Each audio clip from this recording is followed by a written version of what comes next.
नमस्कार। आज हम डिस्कस करेंगे HPSSC का प्रीवियस पेपर। ये जो HPSSC का प्रीवियस पेपर है इसका हम HPGK का सेक्शन जो है वो डिस्कस करेंगे और डिटेल से डिस्कस करेंगे ताकि आपको जो है आपके आने वाले एग्जाम में हेल्प मिल सके, जैसे कि पहले भी जो है वो मिलती रही है। तो अभी जो हम स्टार्ट करेंगे वो क्वेश्चन नंबर 128 से जो है अभी हम स्टार्ट करेंगे। 128 क्वेश्चन देखिए क्या बोलते हैं यहाँ पर पूछा जाता है आपसे, बोलते हैं India's highest telephone exchange is located at which place in Himachal Pradesh. तो बोलते हैं कि भारत की जो सबसे ऊंची टेलीफोन एक्सचेंज है वो हिमाचल प्रदेश के किस स्थान पर जो है वो स्थित है। तो भारत की जो सबसे हाईएस्ट टेलीफोन एक्सचेंज है और जो हिमाचल प्रदेश में स्थित है वो स्थित है कहाँ पर? किब्बर में। ऑप्शन सी जो है वो सही आंसर होगा। किब्बर में ये स्थित है। किब्बर कहाँ पर पड़ता है? किब्बर एग्जैक्टली लाहौल स्पीति में जो है वो पड़ता है। किब्बर के बारे में आप क्या पढ़ते हैं कि किब्बर वाइल्ड लाइफ सेंचुरी भी है। तो किब्बर वाइल्ड लाइफ सेंचुरी बोलते हैं कि कहाँ पर पड़ती है? Kibber wild life sanctuary Lahaul Spiti में ही पड़ती है। बोलते हैं कि हिमाचल प्रदेश की सबसे बड़ी वाइल्ड लाइफ सेंचुरी कौन सी है? तो ये वही किब्बर वाइल्ड लाइफ सेंचुरी है, सबसे बड़ी वाइल्ड लाइफ सेंचुरी। अगर हम इन टर्म ऑफ हाईएस्ट ही बात कर लें तो एक क्वेश्चन जो मोस्टली एक्सपेक्टेड है कि पूछा जाएगा एग्जाम है, अभी हुए हैं विधानसभा के इलेक्शन। तो हाईएस्ट पोलिंग बूथ आपसे पूछा जा सकता है कि कौन सा है। तो हाईएस्ट पोलिंग बूथ जो है हिमाचल प्रदेश में है तशीगंग में। ये गिरिराज एडिशन में भी हम डिस्कस कर चुके हैं। और ये जो तशीगंग है ये लाहौल स्पीति में स्थित है। ये हाईएस्ट पोलिंग बूथ है। इसकी हाइट कितनी है? इसकी हाइट है 15,256 फीट, 15,256 फीट की हाइट पर जो है ये स्थित है और हाईएस्ट पोलिंग बूथ है। ये आपने ध्यान रखना है। अभी आपको डाउट यहाँ से नहीं रहना चाहिए। लाहौल स्पीति के ही कुछ क्वेश्चंस देख लेते हैं। देखो लाहौल स्पीति की अगर जब भी बात की जाती है तो आपने ध्यान रखना है कि लाहौल स्पीति में जो पहली पोस्ट ऑफिस की ब्रांच खोली गई थी वो केलोंग में खोली गई थी, 1869 में खोली गई थी। दूसरी पोस्ट ऑफिस की ब्रांच जो खोली गई वो पत्तन वैली में खोली गई, पत्तन वैली की लोटे में तो खोली गई। और 1935 में जो था ये सेकंड पोस्ट ऑफिस ब्रांच जो था वो यहाँ पर खोली गई थी। आपने ध्यान रखना है साथ में। और वर्ल्ड का जो हाईएस्ट पोस्ट ऑफिस बताया जाता है हिमाचल प्रदेश में वो कहाँ पर है? वो हिक्किम में स्थित है। हिक्किम में वो जो था वो स्थित है। और वो पीछे जैसे खबरों में भी था, पीछे साल जैसे कि पिछले साल की बात है। क्यों खबरों में था? इसलिए खबरों में था क्योंकि वर्ल्ड का जो हाईएस्ट पोस्ट ऑफिस है हिक्किम, जो कि हिमाचल प्रदेश के लाहौल स्पीति में बनता है, उसको लेटर बॉक्स की शेप जो है वो दी गई है। आपने देखा होगा ना लेटर बॉक्स, जहाँ पर ट्रेडिशनली हम लेटर डाला करते थे। अब तो लेटर का ज़माना उतना नहीं रहा है, कुछ इस तरह से होता था, इसमें लेटर डाले जाते थे। तो इस तरह से उसको शेप जो है वो दी गई है थोड़ी सी। जो हाईएस्ट पोस्ट ऑफिस है उसको ध्यान रखिए। तो इतने क्वेश्चन अगर आपने जोड़ लिए तो काफ़ी है। 129 क्वेश्चन देखिए, बोलते हैं which ruler of Chamba defied Aurangzeb's order to demolish the Hindu temple in his state. बहुत बार हमने डिस्कस किया है क्वेश्चन। इनफैक्ट जब हमने ब्लोकरा सीरीज डिस्कस किया तब भी डिस्कस हुआ है कि चंबा के ऐसे कौन से शासक थे जिन्होंने औरंगजेब के आदेश को ठुकरा दिया था, औरंगजेब की आदेशों का पालन नहीं किया था कि हिंदू मंदिरों को तोड़ दिया जाए। तो ये कौन थे? ये थे चंबा के राजा चतर सिंह। ऑप्शन डी जो है वो सही आंसर है।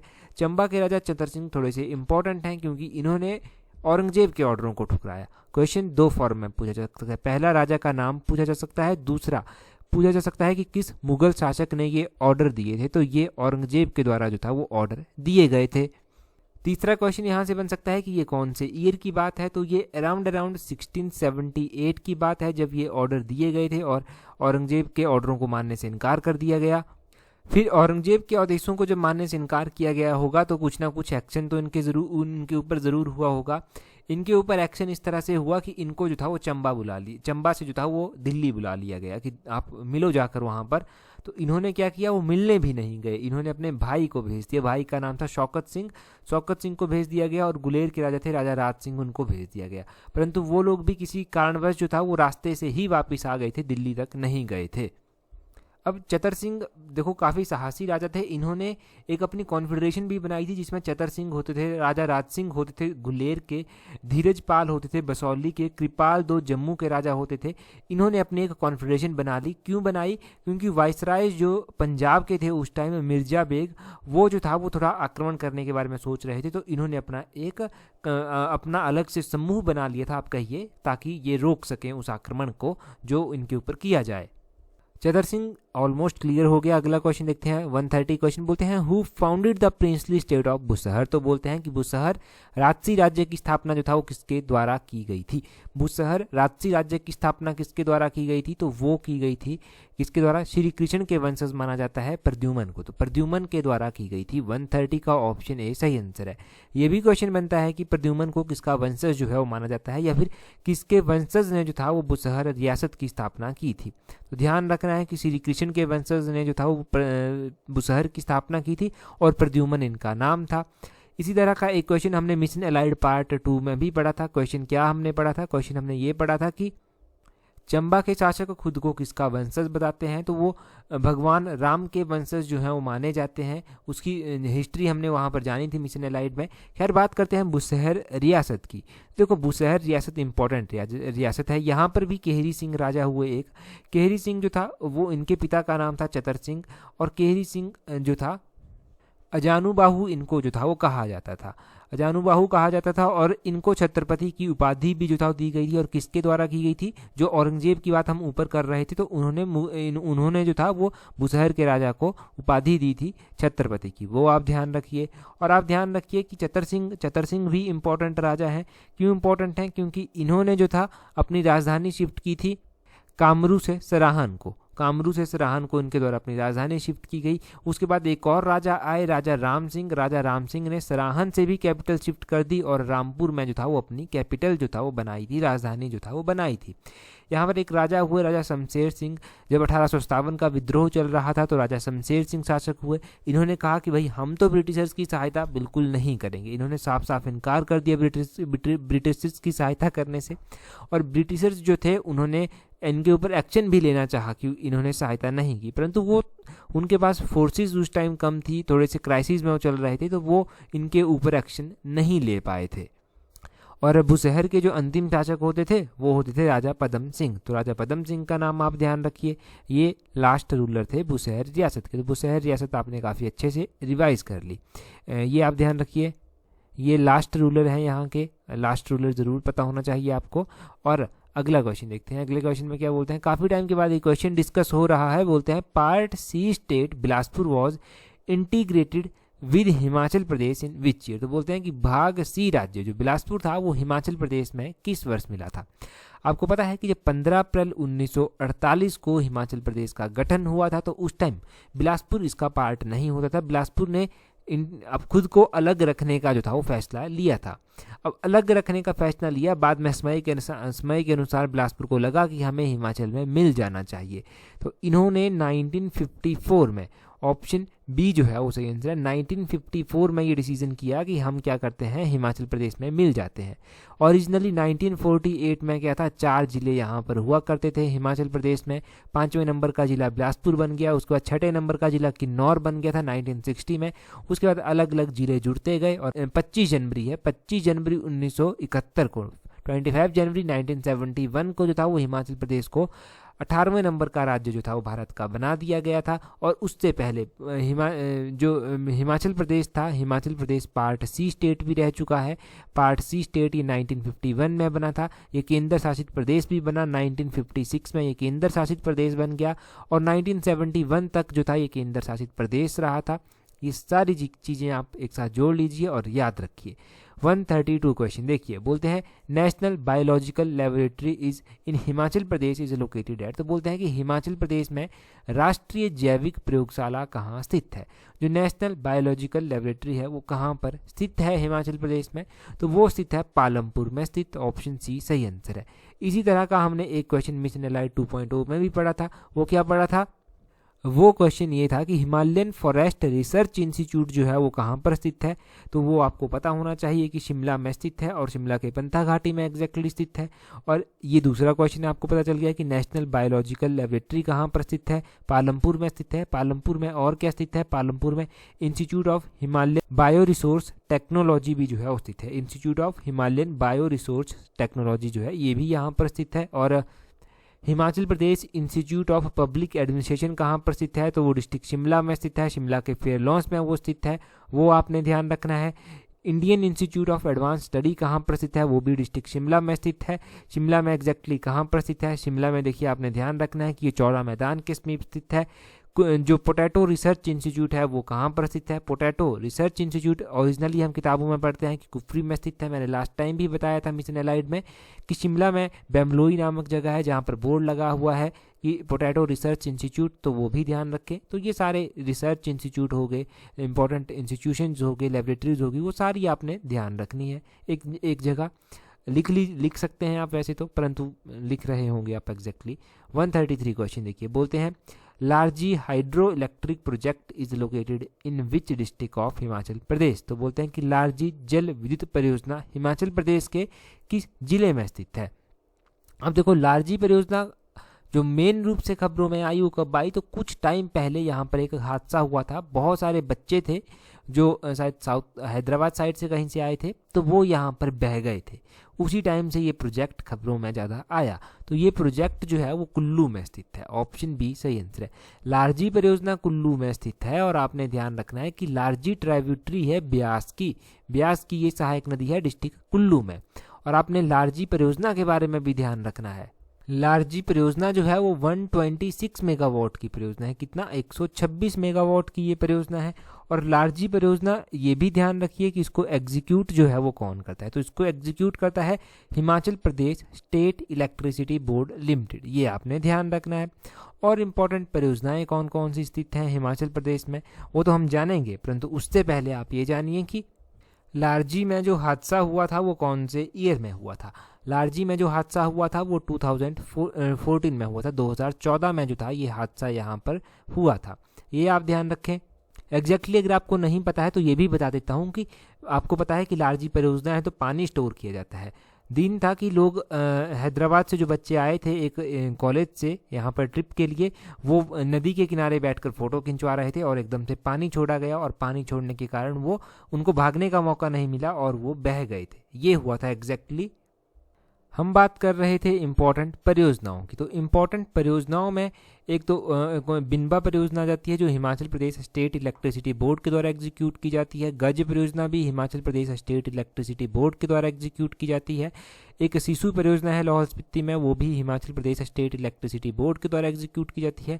थिरोट परियोजना है लाहौल स्पीति में, वो भी Himachal Pradesh state electricity board के द्वारा एग्जीक्यूट की जाती है। तो ये कुछ परियोजनाएं बस रिवाइज करनी थी, वो आपने कर ली। अगला क्वेश्चन देखते हैं क्या है। नेक्स्ट क्वेश्चन में बोलते हैं Motilal Nehru central state library in Himachal Pradesh is located eight. तो बोलते हैं कि जो मोतीलाल नेहरू लाइब्रेरी है ये हिमाचल प्रदेश में कहाँ पर स्थित है। देखो मोतीलाल नेहरू ये लाइब्रेरी जो है वो कहाँ पर स्थित है, ये हिमाचल प्रदेश के डिस्ट्रिक्ट सोलन में जो है वो स्थित है। ये आप ध्यान रखिए, ऑप्शन बी जो है वो सही आंसर हो जाएगा। ऑप्शन बी डिस्ट्रिक्ट सोलन जो है वो सही आंसर है। और अभी आप ध्यान रखिए कि यहाँ से क्या क्या इंपॉर्टेंट क्वेश्चन जो हैं वो बन सकते हैं। यहाँ से क्वेश्चन बन सकते हैं कि ये जो मोतीलाल नेहरू लाइब्रेरी है हिमाचल प्रदेश में, ये कब एस्टेबलाइज की गई थी। ये 1959 में जो था वो एस्टेबलाइज की गई थी। और पंडित जवाहरलाल नेहरू ने जो था इसको अपने पिता के नाम पर रखने का डिसाइड किया था, मतलब उनके पिता का नाम था ये आप ध्यान रखिए। और लाइब्रेरीज़ का ऐसा है कि हमारे साथ जितने भी लोग जुड़े हैं वो सभी तैयारी कर रहे हैं और हिमाचल से हैं तो हिमाचल के एग्ज़ाम की तैयारी कर रहे हैं। तो देखिए आपको ही ये काम देते हैं कि आप कौन सी लाइब्रेरी में जाते हैं, उस लाइब्रेरी का क्या नाम है वो कमेंट करके बता दीजिए। बहुत अच्छा रिवीजन आपका यहाँ से हो जाएगा और बाकी लोगों को भी उन लाइब्रेरीज़ के नाम पता चल जाएंगे, वो कहाँ पर हैं, कौन से डिस्ट्रिक्ट में हैं, एग्जैक्टली क्या उनके नाम हैं। अगर स्थापना का पता हो तो स्थापना के बारे में कमेंट करके बता सकते हैं। छोटा सा काम है, अगर आपको नहीं पता है तो सर्च कीजिए, आपको भी पता चल जाएगा और आपका एक अच्छा ब्रेनस्टॉर्मिंग यहाँ से हो जाएगा। आगे क्वेश्चन में बोलते हैं यहाँ पर Gaj is a tributary of which river of Himachal Pradesh. बोलते हैं कि गज हिमाचल प्रदेश की किस नदी की सहायक नदी है। गज हिमाचल प्रदेश में एक नदी है जिसकी ये सहायक नदी है, वो कौन सी नदी है, तो ये सहायक नदी है कौन से, ब्यास नदी की। ऑप्शन डी जो है वो सही आंसर। पता होगा आपको, एग्जैक्टली पता होगा क्योंकि हम बहुत बार पढ़ भी चुके हैं, परंतु यहाँ से पता होना चाहिए कि गज परियोजना जो है, ये परियोजना जो है वो कौन से डिस्ट्रिक्ट में है, या फिर गज नदी कौन से डिस्ट्रिक्ट में बहती है, तो ये डिस्ट्रिक्ट कांगड़ा की है। कौन से डिस्ट्रिक्ट की, कांगड़ा डिस्ट्रिक्ट की। गज क्या हाइड्रो इलेक्ट्रिक प्रोजेक्ट भी है, तो अगर अभी आपने ध्यान से सुना होगा तो अभी मैंने गज हाइड्रो इलेक्ट्रिक प्रोजेक्ट बताया था आपको। ये डिस्ट्रिक्ट कांगड़ा में है और Himachal Pradesh state electricity board limited इसको एग्जीक्यूट करता है। और ये कितने मेगावाट का है, तो ये 10.50 मेगावाट का जो है वो प्रोजेक्ट है। ये आप इस गज परियोजना के बारे में जो है वो ध्यान रखिए। गज परियोजना हो गई क्लियर। तो अगला क्वेश्चन क्या हो सकता है, अगला क्वेश्चन ये हो सकता है कि यहाँ से ब्यास नदी की सहायक नदियाँ कौन कौन सी हैं। हम स्पेसिफिक रूप से बात करेंगे डिस्ट्रिक्ट कांगड़ा में जो बहती हैं, तो डिस्ट्रिक्ट कांगड़ा में बिनवा बहती है, बाणगंगा बहती है, न्यूगल बहती है, गज बहती है, चक्की बहती है, मानूनी बहती है। तो ये डिस्ट्रिक्ट कांगड़ा में इसकी सहायक नदियाँ हैं। तो ये ब्यास की सहायक नदियाँ सिर्फ और सिर्फ डिस्ट्रिक्ट कांगड़ा की हमने रिवाइज कर ली। अगला क्वेश्चन देखते हैं, वो 126 क्वेश्चन क्या बोलते हैं Rupa valley is located in which district of Himachal Pradesh. तो बोलते हैं कि रूपा वैली हिमाचल प्रदेश के कौन से जिले में स्थित है। अगर हम बात करते हैं रूपा वैली की, तो वो डिस्ट्रिक्ट किन्नौर में जो है वो स्थित है। डिस्ट्रिक्ट किन्नौर की वैलीज, जब भी अगर आप डेली वीडियोस देखते हैं तो आपके माइंड में डिस्ट्रिक्ट किन्नौर का नाम सुनते ही क्या आता होगा, आपके का नाम दिमाग में जो है वो बसपा वैली का नाम एकदम से आ जाता होगा, जिसको सांगला वैली भी कहते हैं। और ये कहाँ पर स्थित है, ये किन्नौर डिस्ट्रिक्ट में जो है वो स्थित है। किन्नौर डिस्ट्रिक्ट में कौन कौन सी वैली जो है वो पड़ती हैं, तो किन्नौर में जो है वो पेजूर वैली पड़ती है, किन्नौर में यूला वैली जो है वो पड़ती है, वांगटू वैली जो है ये भी किन्नौर में पड़ती है। तो ये किन्नौर की वैलीज आप ध्यान रखिए। किन्नौर के अलावा आपने ध्यान रखना है कि ऊना में कौन सी वैली है, ऊना में सवां वैली स्थित है। और हिल्स की बात की जाती है तो शिवालिक हिल्स जो है वो मुख्य रूप से ऊना डिस्ट्रिक्ट में पड़ती हैं। जैसे ही हम लाहौल स्पीति की ओर चलते हैं तो लाहौल स्पीति की इंपॉर्टेंट वैलीज में पत्तन वैली आ जाती है, जिसको चंद्रा और भागा वैली के नाम से भी जाना जाता है। लिंगटी वैली यहाँ पर आ जाती है, वो भी बहुत इंपॉर्टेंट है। चंद्रा और भागा दो नदियाँ भी हैं, इन नदियों का संगम जो है वो तांडी में होता है। और तांडी में माना जाता है कि यहीं पर जो था वो द्रौपदी का अंतिम संस्कार किया गया था। तो ये सारे क्वेश्चन जोड़िए, तो ये आपने ध्यान रख लेना है यहाँ से। अगला क्वेश्चन देखते हैं, क्वेश्चन नंबर 127 क्वेश्चन में क्या बोलते हैं the first member of Rajya Sabha from Himachal Pradesh was. तो हिमाचल प्रदेश से पहले सदस्य पूछे गए हैं, वो भी किसके, राज्यसभा के। तो राज्यसभा के जैसे ही पहले सदस्य की बात हिमाचल से की जाए तो आपके मन में आना चाहिए चिरंजी लाल वर्मा। ऑप्शन ए जो है वो सही आंसर होगा। चिरंजी लाल वर्मा हिमाचल प्रदेश से पहले राज्यसभा के सदस्य थे। और अभी राज्यसभा के बारे में क्या क्वेश्चन आपसे पूछा जा सकता है कि राज्यसभा के जो है वो प्रेजेंट टाइम में कौन कौन से मेंबर हिमाचल प्रदेश से हैं। तो राज्यसभा से जो मेंबर हैं उनमें सिकंदर कुमार आ जाते हैं, उनमें इंदु गोस्वामी आ जाती है, उसमें जगत प्रकाश नड्डा का नाम आ जाता है। और तीनों के तीनों भारतीय जनता पार्टी से संबंध रखते हैं। और ये भी पता होना चाहिए कि ये तीन सदस्य जो हैं, ये तीन ही सदस्य सिर्फ हिमाचल से राज्यसभा में जाते हैं। लोकसभा में जाते हैं बेशक 4 सदस्य हिमाचल प्रदेश में। अब लोकसभा से जो 4 सदस्य जाते हैं हिमाचल प्रदेश से, वो कौन कौन सी लोकसभा की सीट्स हैं और उन सदस्यों के नाम क्या क्या हैं। तो सबसे पहले बात करेंगे जो मिनिस्टर हैं, हमीरपुर से अनुराग ठाकुर, मंडी से जो है वो प्रतिभा सिंह हैं, कांगड़ा से जो है वो किशन कपूर हैं, शिमला से जो है वो सुरेश कुमार कश्यप है। ये आपको पता होना चाहिए। अब ये भी पता होना चाहिए कि अनुराग ठाकुर का नाम जब आपने पढ़ा, जब आपने सुना, तो अनुराग ठाकुर मंत्री भी हैं। मंत्री हैं तो ये कौन से मंत्री हैं, कौन सा डिपार्टमेंट इनको दिया गया है, पोर्टफोलियो इनको दिया गया है। तो ये minister of sports and youth affair है, ये minister of information and broadcasting है। तो ये जो है वो मंत्री हैं, ये आप ध्यान रखिए। इनके मंत्रालय ज़रूर ध्यान रखने हैं। तो ये बेसिक इन्फॉर्मेशन हो गई। काफ़ी टाइम से हमने हिंदी इंग्लिश के पोर्शन को टच नहीं किया है, तो आज हिंदी इंग्लिश के पोर्शन को भी जो है वो टच कर लेते हैं थोड़ा सा। तो सबसे पहले कुछ इंपॉर्टेंट इंग्लिश के क्वेश्चन हमारे पास आते हैं। तो यहाँ पर बोलते हैं वन वर्ड सब्स्टिट्यूशन। तो वन वर्ड सब्स्टिट्यूशन में क्या दिया गया है, यहाँ पर दिया गया है man whose wife has been unfaithful to him. तो मैन जिसकी वाइफ उसके ऊपर फेथ नहीं करती, अनफेथफुल है, तो उसको क्या कहेंगे, उसको कॉल्ड कहेंगे। ऑप्शन डी जो है वो सही आंसर होगा, ये आप ध्यान रखिए। और आगे है एंटोनियम। एंटोनियम मतलब अपोजिट मीनिंग आपको बताना है स्टबबॉर्न का। तो स्टबबॉर्न का एंटोनियम क्या होता है, प्लाएबल जो है वो इसका एंटोनियम होता है, ऑप्शन सी। अब यहाँ से आपके मन में ज़रूर एक क्वेश्चन आ गया होगा कि स्टबबॉर्न को हिंदी में क्या बोलते हैं। तो स्टबबॉर्न को जो है वो हिंदी में अगर आप ट्रांसलेट करेंगे तो हिंदी में इसका मतलब होता है जिद्दी, जिद्दी या हठ करने वाला आप कह लीजिए, हट्टी। और प्लाएबल क्या होता है, प्लाएबल का मतलब होता है लचीला, जो बड़ा फ्लेक्सिबल होता है, जो मतलब हर एक एनवायरनमेंट में खुद को ढाल लेता है। आगे है फिल इन दी ब्लैंक, बोलते हैं he has dash a wrong interference, तो बोलते हैं 167 में क्या होगा, ऑप्शन सी होगा, he has drawn a wrong interference, option C जो है वो सही आंसर है। अब चलते हैं हिंदी के क्वेश्चन, बोलते हैं ढोल पीटना मुहावरे का क्या अर्थ है।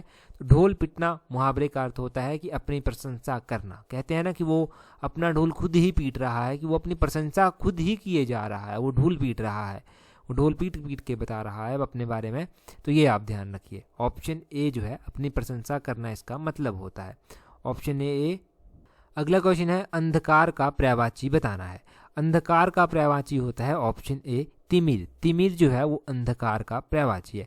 अच्छा, अंधकार का पर्यायवाची आपके लिए वैसे भी इम्पोर्टेंट है, क्योंकि बहुत सारे एग्जाम जैसे कि मेंस के कहीं पर एग्जाम होते हैं तो वहाँ पर पूछ लिया जाता है। तो अंधकार के पर्यायवाची आपने ध्यान रखने हैं कि अंधेरा इसका पर्यायवाची आ जाता है। अंधेरा के अलावा जो है इसके पर्यायवाची में तम आ जाता है, तिमिर आ जाता है, इसमें अस्पष्टता आ जाता है, धुंध, उदासी, संध्या, बहुत सारे इसके जो है वो क्या है, पर्यायवाची हैं। मतलब जो इम्पोर्टेंट है उसमें तम, तिमिर, तमस और अंधेरा, ये आपने ज़रूर ध्यान रखना है, जो डिफ़िकल्ट वन है। आगे 170 में बोलते हैं किसी वस्तु से परे के लिए एक उपयुक्त शब्द जो है वो बताइए। वन वर्ड सब्स्टिट्यूशन इंग्लिश में इसको आपको कहेंगे, तो इतर, ऑप्शन डी जो है उसे कहते हैं कि किसी वस्तु से परे, कहते हैं इसके इतर, तो ये इतर है, किसी वस्तु से परे इतर, ऑप्शन डी सही आंसर हो गया। अच्छा, क्या टेलीग्राम पर अभी भी आप नहीं जुड़े हैं हमारे साथ, तो जुड़ जाइए। टेलीग्राम पर ज्वाइन करने के लिए अपना टेलीग्राम ओपन करना, वहाँ से सर्च करना इस तरह से @allexam31, आपको हमारा टेलीग्राम चैनल मिल जाएगा। वहाँ पर आपको इंपॉर्टेंट क्विजेज मिल जाएंगे, इंपॉर्टेंट वीडियोस, नोटिफिकेशन, PDFs, जो भी आपके एग्जाम पॉइंट ऑफ व्यू से इंपॉर्टेंट होता है वो सब हम आपको वहाँ पर प्रोवाइड करवा देते हैं।